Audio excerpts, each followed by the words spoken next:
So, hello everybody. So, this can make a huge difference to your healing and energy. So, what am I talking about? I'm talking about nervous system regulation. So, if you're living with ME, CFS, fibromyalgia, long COVID, POTS, it's not unusual for your system to get stuck in protective mode. It's doing its best to keep you safe, but it's doing it in a way that is no longer helpful. So I'm going to explore some common mistakes that people make, and then I'll walk through 12 steps that can help your nervous system shift towards calm, safety, and healing. So if you don't know me, my name's Simon Pimenta from MECFS Explored. I had MECFS and fibromyalgia for 8-9 years. At one point I couldn't walk for 1 minute and was resting and sleeping for about 18 hours a day. And I got back to life, I got back to work. What helped me was learning mind, body and practical strategies that supported my body's healing. And now, I did have a day last week where I was active for 18 hours and sleeping for 6. So I was doing a complete reversal. I tend to get more sleep than that usually. So let's get into it. So first of all, I want to talk about the common mistakes. If you have joined live, do feel free to say hello in the chat. Tell me where you are in the world. If you're watching the replay, just put hashtag replay. So let's talk about the common mistakes. 3 things that don't help, that many of us have probably done at some point out of fear or desperation. And the first mistake is, and actually I've got some slides to go with it, so let's show the slides. All right, so the first mistake is to do more, trying more protocols, more supplements, more techniques, more effort. But doing more often tells the nervous system that we're not safe. We need to fight harder, and this keeps the stress response switched on. So the second one is going into fix-it mode. So this is when symptoms appear and your brain says, what's wrong? How do I fix this? How do I stop the symptoms right now?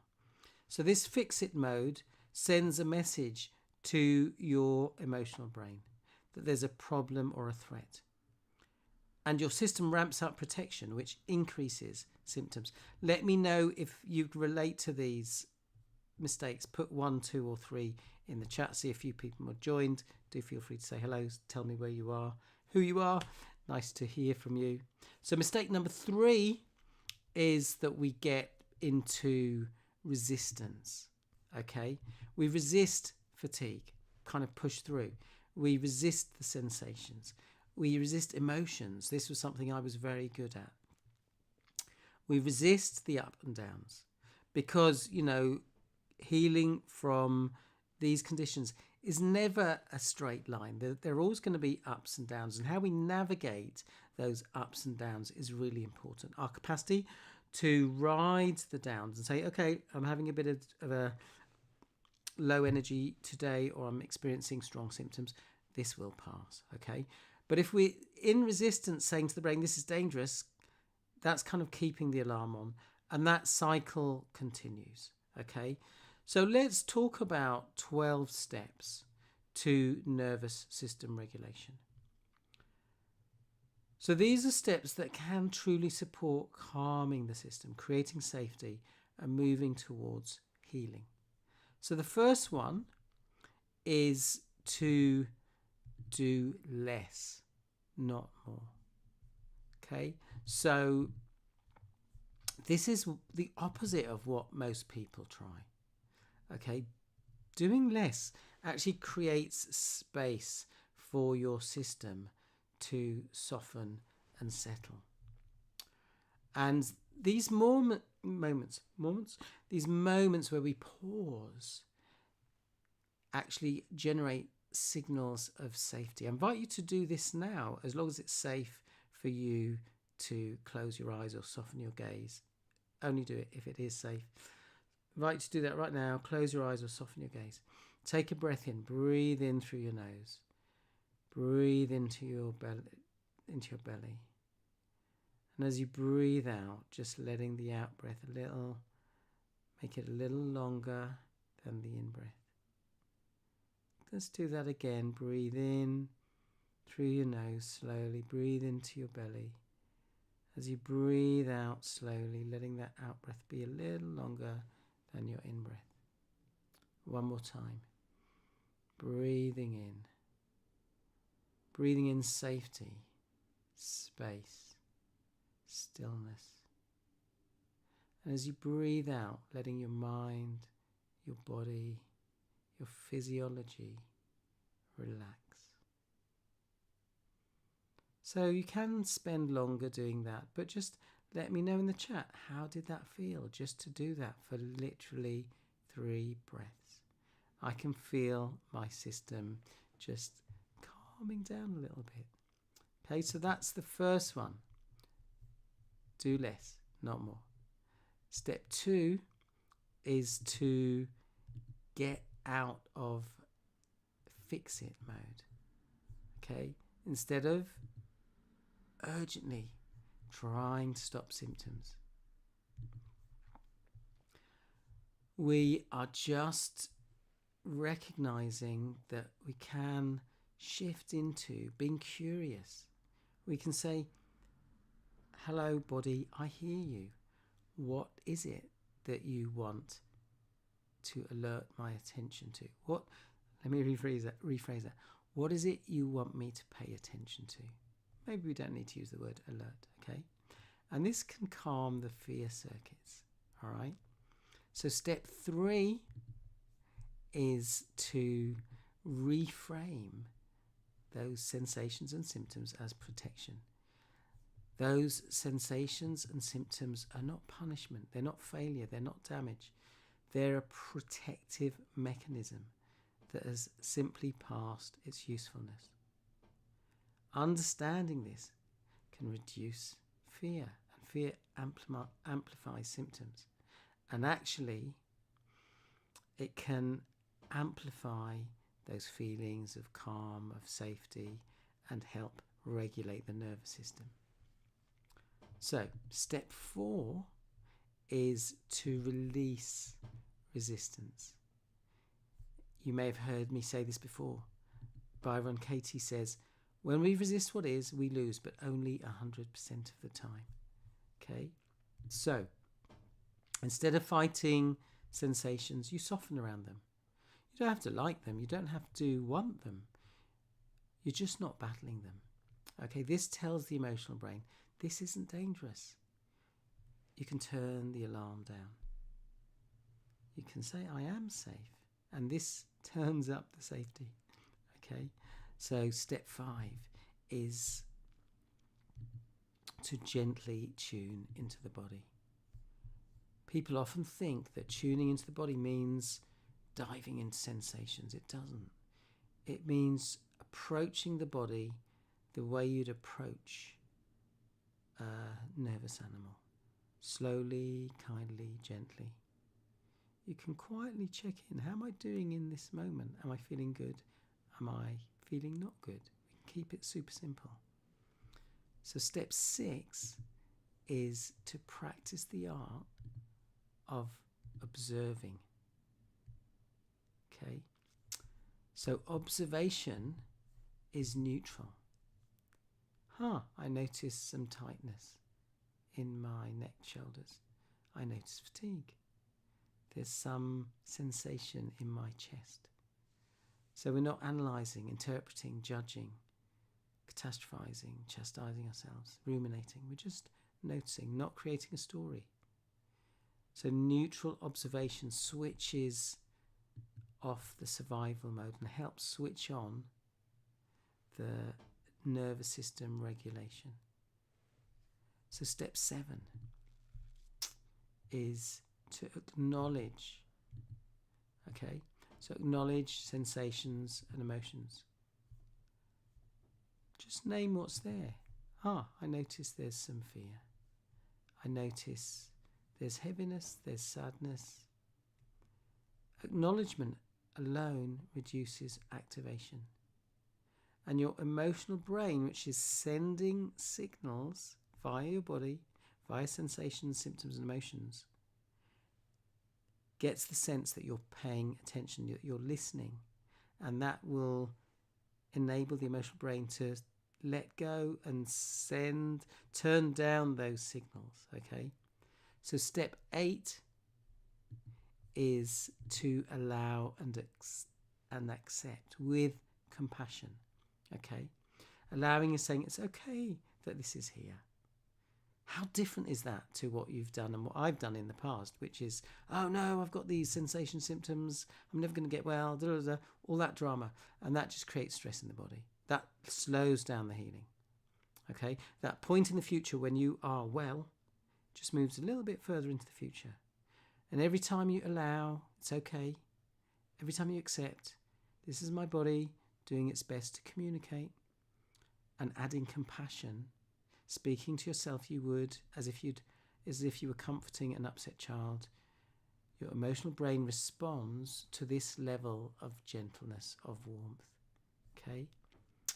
So step 9 is to process your emotions. Your emotions are signals. Okay, they're a signal from the emotional brain, which has your interests at heart. It's concerned with you being safe and with you living a fulfilling life. Okay, so when we process the emotions, they can move through the system.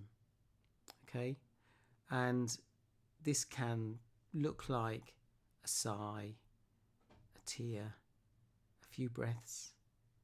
Writing in a journal might be a sentence, placing your hand on your chest.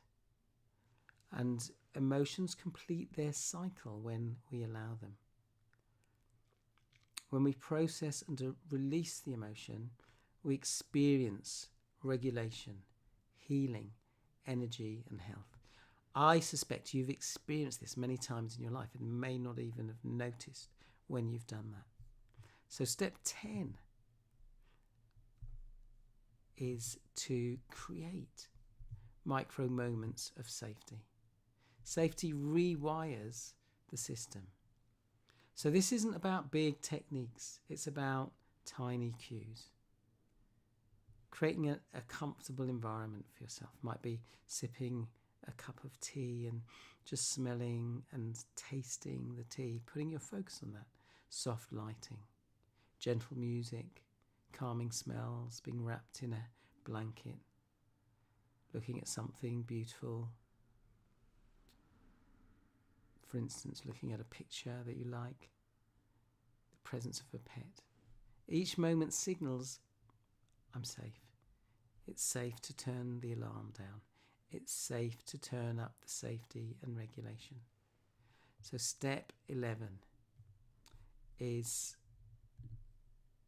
gradual expansion. Okay, I talk about the step-by-step method in one of my videos on how to approach movement and activity in sustainable ways, so check out that video. But healing doesn't happen by pushing through. It happens through gentle expansion. So it might just be 1 minute of connection, 1 minute of fun, 1 minute of stimulation, 1 minute of creativity, stepping slightly back into life. These small, safe expansions build confidence and retrain our mind, our body, our physiology. The body learns, we can handle this, we're okay. And step 12 is joy.